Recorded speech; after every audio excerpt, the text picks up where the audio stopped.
Suélteme. Está bien. ¿Por qué haces esto, hija? No está bien. ¿Me vas a encerrar vos a mí ahora? Lo que hiciste es muy grave. ¿Cómo pudiste ocultar que Sol estaba viva? Todo esto es culpa de ustedes. ¿Qué? Si no me pongas esa cara, papá.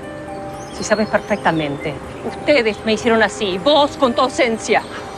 ¿Vas a culparme a mí por todas las barbaridades que hiciste? No me interrumpas.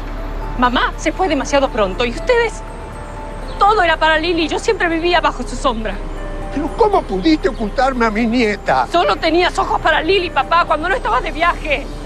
Y ella siempre tan perfecta. Encima se robó a la única persona que quise de verdad. Si de verdad querías a Bernie, la única manera de estar cerca de él era estar cerca de su hija. ¡Tu sobrina! ¡Mi nieta! ¡Luna! Te quedaste con su fortuna.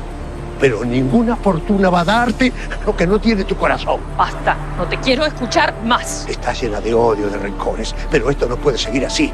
Luna tiene que saber la verdad. No, nunca. Vamos. ¡No, déjelo!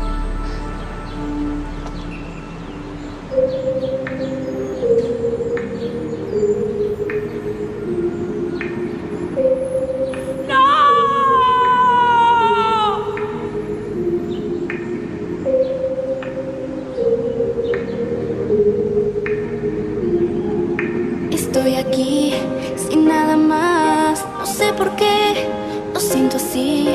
Parece que esta vida no es real. Vamos, déjenlos, vamos. Memorias, un fuego que me separó. Quieren que yo pueda encontrar mi verdad. Tu cara me resulta conocida. ¿Segura que no nos hemos visto antes? ¿Nos conocemos? Creo que no. Sol. La verdad está frente a tus ojos, Luna. Abrí los ojos. Luna, la respuesta está ante tus ojos.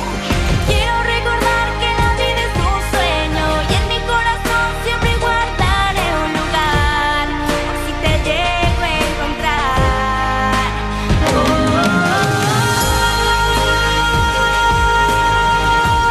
Esta es la canción que me ponía mi mamá todos los días antes de ir a dormir.